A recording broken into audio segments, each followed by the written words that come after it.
Gua posisinya balik badan ke arah tembok, tiduran sambil main HP gini kan ke arah tembok. Nah pas tidur ke arah tembok, di belakang gua ada yang ngegerem kayak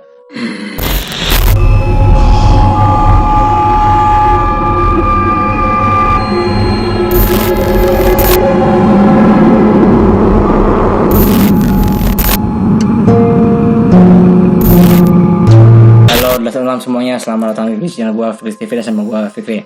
Oke, ketemu lagi di si Hororia, di mana gue membahas horor dan eksplorasi horor. Dan dari si horor dia kali ini gue bakalan membahas lagi horror experience bersama dua sekawan gue. Ada Alwin, ada Windu. Dalam mania nih yang gue tunggu-tunggu nih, gue pengen bahas horor sama mereka nih cuy. Soalnya gimana ya, udah lama sih gue sebenarnya pengen banget ngebahas horor sama mereka. Soalnya di sebelumnya gue pernah sedikit cerita dan menurut gue cerita horornya itu cukup menarik sih untuk diangkat. Makanya sekarang gue pengen cerita horor sama mereka nih cuy. Dan ngerasa ini udah pas nih cuy, udah mati lampu 51 kita bertiga loh, ganjil loh. Bertiga. Oh nggak apa-apa. Ntar yang satunya nggak apa-apa. Sini nggak apa-apa. Gue butuh viewer. Nah ya, oke langsung aja kita mungkin ya cerita horror experience kita kali ini. Dari mana ya? Oh dari Alwin dulu ya, dari Alwin. Soalnya ini nih cuy, paling rame ini cuy. Gimana Win? Cerita horor. Jadi kan ini lagi edisi horror experience. Nah coba lu ceritain cerita horor yang paling menurut lu bener-bener creepy, horor banget dan gimana yang nggak pernah lu lupain gitu cuy kejadian itu. Ya, awalnya sih waktu itu gue pernah ada pengalaman, emang bisa dibilang nggak bisa dilupain lah. Soalnya ini bisa disebut juga pengalaman pertama gitu kan, seumur hidup gitu. Awalnya waktu gue kelas 2 SMA kalau nggak salah. Waktu gue kelas 2 SMA itu tuh gue kan dulu masih tidur di kamar bawah ya. Di kamar bawah nih di rumah gue kan. Nah kamar gue tuh kondisinya nggak punya pintu. Jadi cuma pakai hordeng lah. Jadi kalau mau nutupin kamar gue tuh ya cuma di slide aja gitu si hordengnya teh. Nah jadi posisi kamar gue tuh kan kecil ya, sekitar 2x3 lah, 2x3 meter. Nah di situ tuh posisinya tuh serius cuma 2x3? 2x3. Jadi posisinya tuh ini kasur, ini lemari, ini kayak gini. Nah jadi kayak letter L gitulah. Oh benar-benar, berarti benar-benar mepet ya? Benar-benar mepet. Terus gua kan tidur sekitar jam 10-an lah. Jam 10-an gua tidur, nggak tidur sih, maksudnya main HP kan sambil tiduran baring. Nah tiba-tiba mana terus ke itu orang kasih nanya maksudnya bisa jokes nggak berarti. Tadi kata yang ini ya. Nah bisa. Terus juga saya gitu, misalkan gak ada pintu, kayak pepet tuh, gitu bisa tuh. Nggak apa-apa. Nggak usah terlalu serius amat. Kayak gitu. Ya jadi gue kan lagi baring tuh di kamar sambil main HP. Terus itu kan kejadiannya sekitar jam 9:30, jam 10 malam lah. Nah gue tuh gini main HP, posisi itu kamar lampunya dimatiin nih. Terus tiba-tiba kayak ada angin dari atas nih. Angin kepala lo? Ke kepala. Tapi nggak ada itu, nggak ada apa sih namanya? Kayak nggak ada ventilasi, nggak ada sama benar-benar nggak ada ventilasi. Jadi satu-satunya jalan angin masuk tuh lewat pintu itu gitu yang cuma ditutup hordeng. Cuman logikanya jauh gitu, kayak kita di sini, si pintu tuh di sana gitu. Jadi angin tuh harus dari sana ke sini.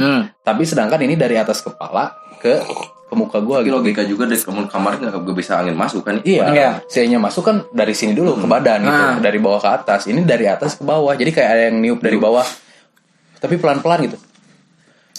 Itu anjing merinding bos, sumpah. Terus gini, nah gue tuh kan nggak berani lihat ke atas gitu, nggak berani noleh ke atas gini. Takutnya apa gitu kan? Nah di situ udah mikir aneh-aneh lah. Pokoknya udah mikir tuh ke sesuatu hal yang horor lah. Yang negatif ya. Nah terus di situ gue beraniin diri buat ngelihat, nggak ada apa-apa. di situ tuh cuman, dan anginnya tuh langsung berhenti, Bik. Anginnya tuh berhenti pas gue lihat ke atas tuh. Nah, udah itu gue posisinya balik badan ke arah tembok, tiduran sambil main HP gini kan ke arah tembok. Nah, pas tidur ke arah tembok di belakang gue ada yang ngegerem kayak Wah kayak gitu. anjing. Demi Allah ada yang ngegerem. Wah anjing Sumpah. sih. Gue kan mikirnya anjing apaan itu kan. Anjing semua beri gue aja. Anjing gue beri bangsat.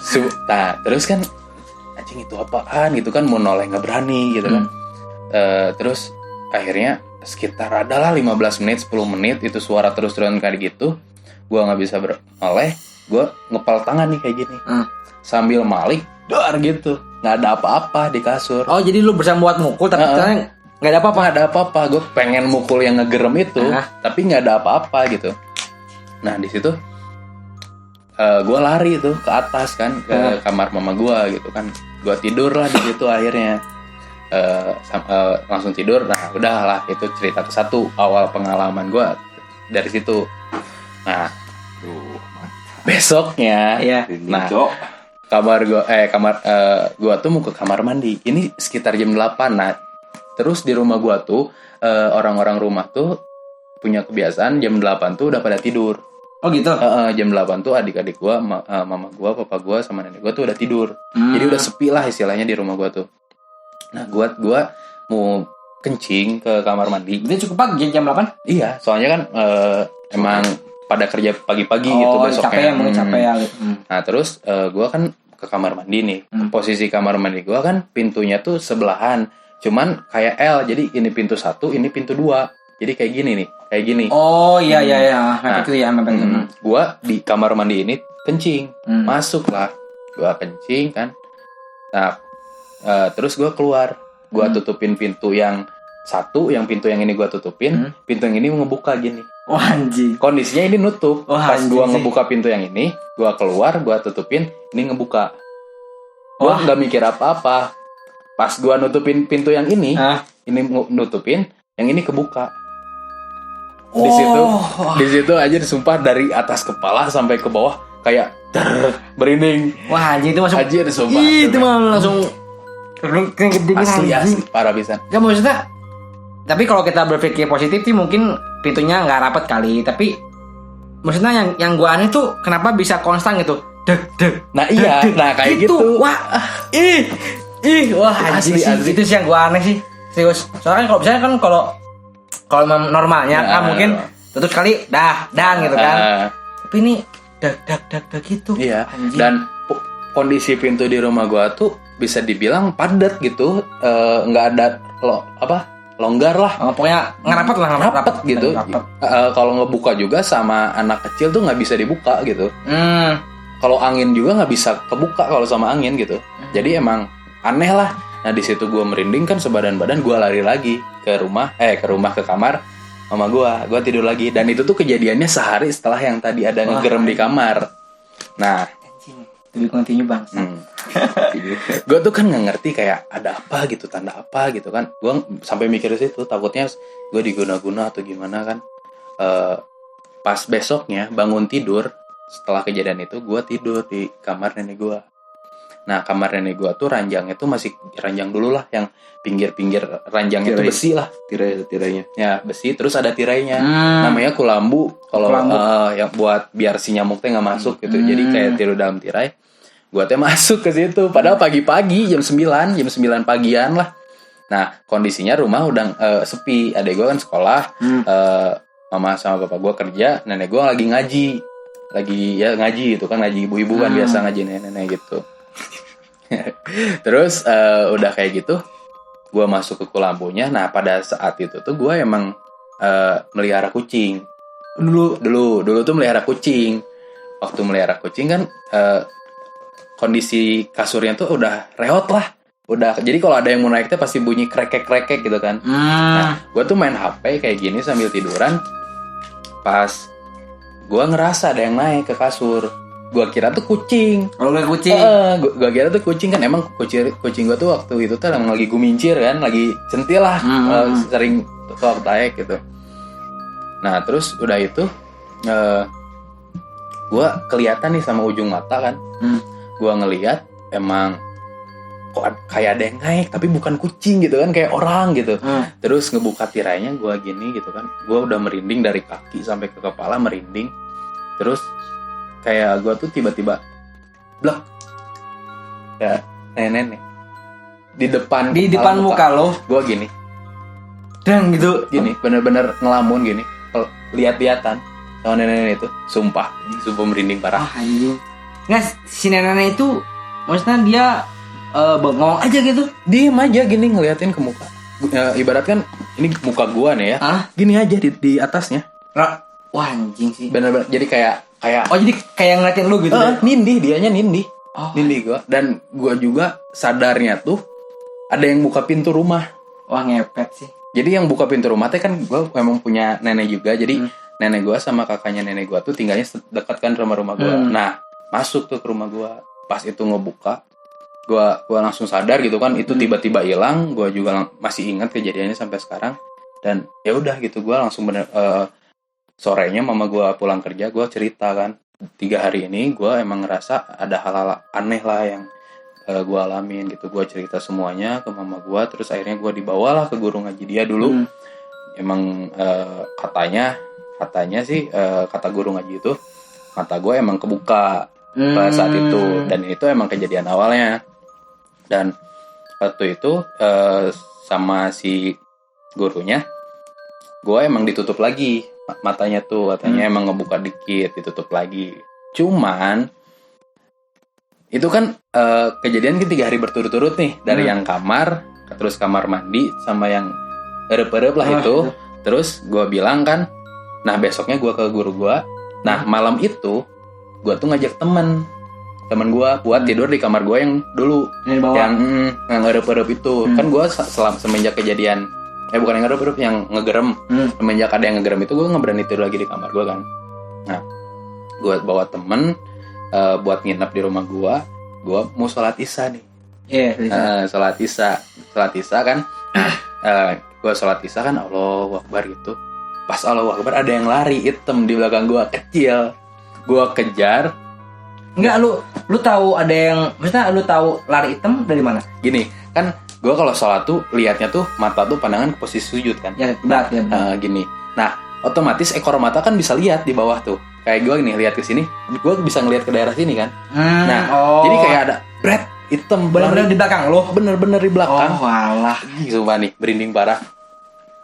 Gue ngelihat arahnya tuh pas gue Allahu Akbar, gue langsung noleh gitu, bawa ke kamar mandi dia tuh, ke kamar mandi gua. Gue kejar nggak ada apa-apa. Sumpah dia. Gue berinding bisa. Kecil, badannya kecil gitu. Maksudnya ya kayak anak kecil lah. Oke, bocah gitu lari. Anak SD gitulah, pokoknya pendek gitu kan, selututan. Gua kejar nggak ada apa-apa. Bentar, itu posisi mungkin itu pas posisi adik lu udah gede, apa udah ada adik apa belum? Udah ada adik. Adik gua tuh sekitar kelas 4 lah, kelas 5 SD gitu. Lu kalau adik nggak kayak gitu lah. Gak gitu, Bik. Adik gua kamarnya tuh di atas. Lari juga sama mama gua. Kayak gitu, kayak apa sih? Budak hidung. Nah, kayak gitu. Gua kejar nggak ada apa-apa. Gua nanya lah ke temen gua. Namanya Kiki tapi dipanggilnya Hitam. Sia ningali tuh biar nulum. Ningali naon cenah. Biar nulumpat terus aing dek salat, kata aku gitu kan. Terus enggak lihat cenah. Demi Allah kata gue kan. Demi Allah nggak ada apa-apa. Nah, gue di situ aneh, Wik. Nah, gue ya udahlah gitu, gue lanjut sholat. Nah, alhamdulillah gue tidur di kamar gue lagi, nggak ada apa-apa, nggak ada kejadian apa-apa lagi. Dan gue gue nyenyak lah tidur gitu. Nah, besoknya gue ngaji ke rumah guru yang nama gue itu yang tadi. Gue disuruh ngaji kan, emang disuruh ngaji rutin gitu di situ. Terus pas gue ngaji, gue cerita kejadian yang tadi, yang anak kecil itu. Gue cerita katanya di dekat rumah gua tuh emang ada yang melihara, yang gitu. Dan kalau misalnya nih info juga ya buat kalian, kalau misalnya kalian gitu di rumah kalian pernah ngerasa ngelihat anak kecil yang lari nih, ya budak hideng lah ya, untuk di Jawa Barat lah, yang Sunda kan ngomongnya budak hideng, lihat ada itu. Kalau kalian ngerasa baru pertama kali lihat itu, kata guru gue emang ada yang melihara dan itu tuh emang suka main si budak hidung itu tuh suka keliaran jadi suka ngelewat lah. Berarti maksudnya bentukannya kurang lebih kayak tuyul gitu. Ya nggak jelas sih, pokoknya anak kecil lari hitam dan nggak bersuara, cuman tek gitu doang. Bisa merasakan doang berarti ya, nggak bisa melihat apa sih, nggak kelihat gitu tapi ngerasain gitu lewat si budak. Ngerasain dan berasa ngeliat gitu. Yes soalnya gue juga emang udah nggak asing lah sama kata-kata budak hidung gitu di apa khususnya di Jawa Barat gitu cuy. Maksudnya apakah itu entah seperti perawakannya kayak tuyul apa gimana, dan ya gimana gitu kayak tuyul apa enggak gitu sih maksudnya ya. Enggak sih kalau menurut gue gini, soalnya pada saat itu gue nggak ngelihat kayak posisi kepala gue kesini nih, gue ngelihatnya ngelewatnya gitu, enggak. Jadi di belakang gue, jadi gue tuh ngelihat pakai ekor mata, jadi kayak nggak jelas yang gue pas. Oh jadi dugaan lo tuh budak hidung karena hitam dan emang kecil gitu, anak kecil lari gitu, kayak gitu. Dan pas gue cerita ya itu kayak kata guru gua tadi. Jadi ada yang melihara gitu di daerah rumah gua. Wah, gitu. Goblok. Itu tujuannya apa sih melihara kayak gitu sih? Gak tahu sih. Kan kalau misalnya tuyul ya, dengar sih kayak mitos dan lain-lainnya mungkin kayak buat nyari duit ya. Nah, kalau budak hidung kan beda nih sama tuyul ya. Jadi gua nggak tahu juga sih. Kalau buat melihara gitu, ada buat ngejagain rumah, udah kayak buat ngamanin rumah atau gimana sih nggak tahu juga. Wah anjing creepy. Hati-hati Ndri. Hati-hatinya. Nonya. Belum bisa nah. Itu tutupan dinya ntar pagar aja yang pantona cing rapat. Cing rapat pisan ya. Itu sih. Enggak, wah anjing si Edan. Wah Edan si tuyul. Bukan tuyul sih. Gitu. Kayak mungkin kayak sekaup lah mungkin ya sekaup di kakak. Nggak, tapi gue masih perasaan yang nenek-nenek anjing, nenek-nenek atau di apa kayak di belakang lo gitu berarti. Wah anjing sih banget anjing. Nggak, rawatnya marah apa gimana tuh teh? Rawat muka si neneknya marah apa gimana? Apa biasa aja? Tanpa ekspresi. Flat Flat aja. Dan rumah gua tuh kan ini 3 kali tahap ngebangun. Gue kan asalnya rumahnya bukan daerah sini kan, maksudnya gue di daerah Gatsu lah di Bandung.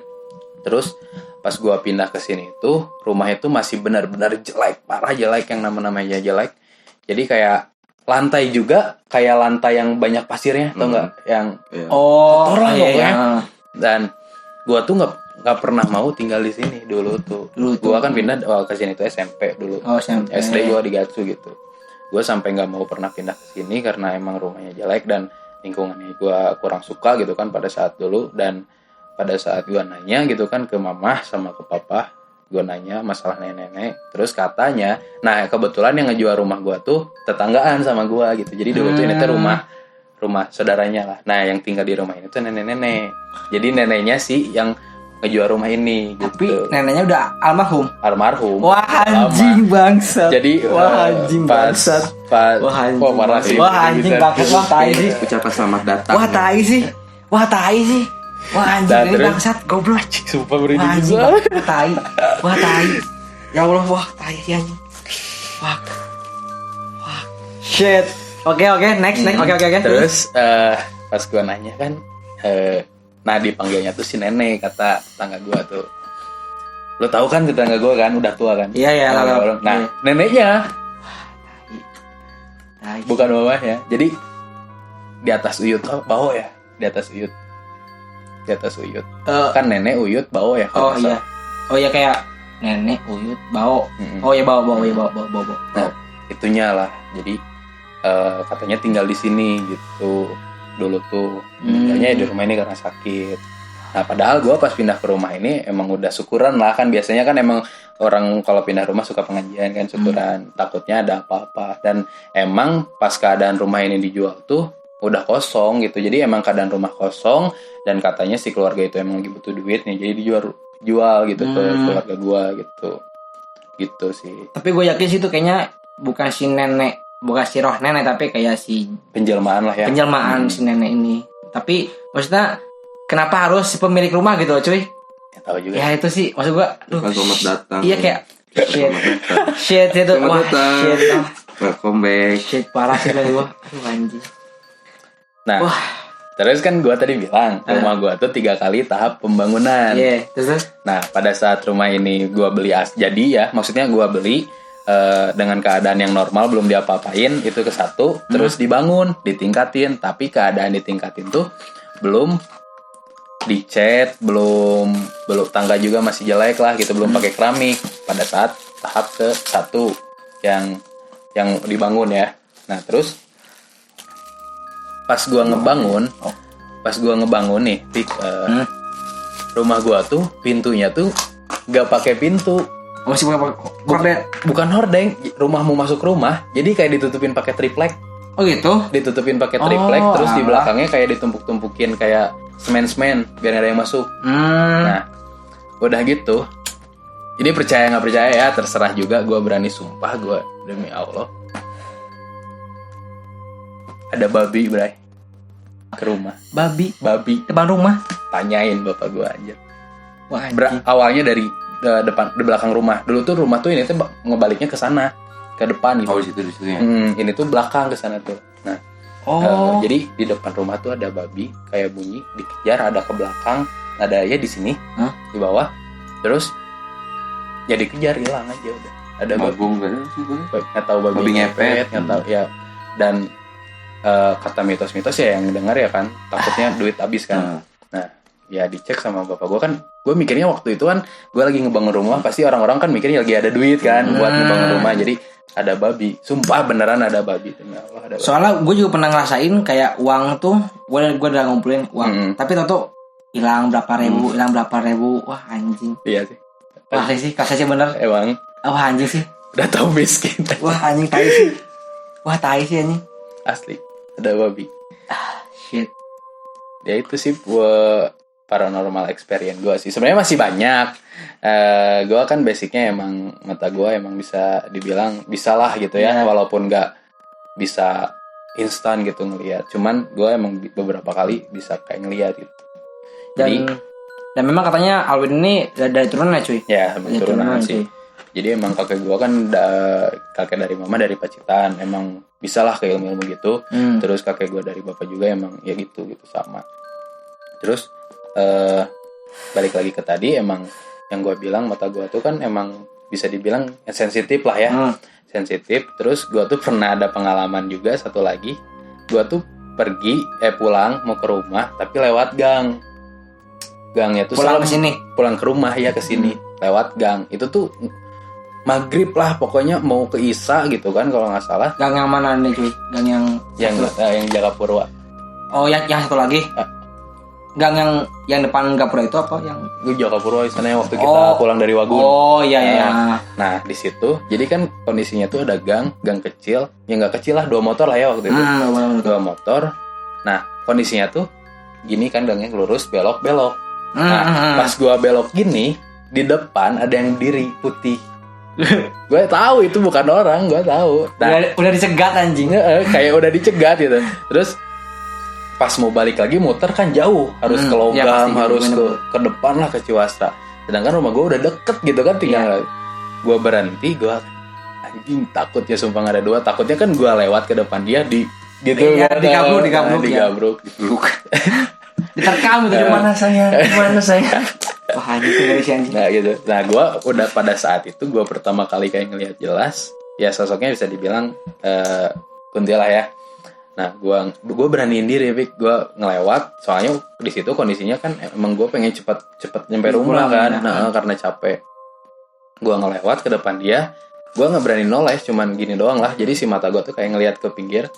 Emang dia tuh kondisinya kayak lagi nggak nunduk sih, nggak nunduk banget gini, cuman kayak biasa ke bawah, ngeliat ke bawah, cuman emang ketutupan sama rambut. Gue ngelewatin dia, di depannya gue belok kiri, terus gue sering lihat spion kan gini nih, lihat spion, lihat belakang emang nggak ada, nggak ngikutin. Takutnya kan gue spion 2 nih, yang satu ke atas, yang satu ke belakang. Takutnya berdiri di jok motor belakang aja. Jadi gue lihat emang nggak ada sih. Ya syukur. Nah disitulah setelah kejadian itu, jadi kayak gue sering lah gitu, kayak lagi ngelewat ke jalan, terus tiba-tiba kayak di depan rumah atau di pinggiran yang banyak kebunnya suka ada lah putih-putih atau gimana gitu. Itu lu bawa motor pas lewat si Kuntai itu lu kebut apa gimana? Nah, Kuntai itu. gobloknya tuh nggak sadar, nggak tahu emang udah refleks gitu ya. Gue pelan, Cok. Enggak. Soalnya pasti sih kalau kita lihat itu pasti auto nge-freeze cuy. Iya. Auto nge-freeze serius sumpah. Kayak iya asli. Jadi kayak skak lah gitu. Ya gitu ya benar. Jadi gue pelan gitu, benar-benar pelan. Enggak, maksudnya nggak pelan banget gitu kan. Jadi ya normal lah, kayak ngejalanin motor di gang gimana gitu sih. Ya setelah itulah gue kesininya ya mata gue sensitif, kayak gue lebih membiasakan diri gitu. Jadi kayak lihat sesuatu di jalan yang gue tahu itu bukan orang, gue kalau tabrak takutnya ketabrak kan orang berubah, jadi gue suka belok atau enggak kadang-kadang ya gue nyobain gitu ya tapi nembus gitu. Ya itu terserah sih, maksudnya emang benar-benar demi Allah gue ngalamin gitu. Jadi emang ya itulah pengalaman gue sih untuk sampai saat ini gitu. Enggak pas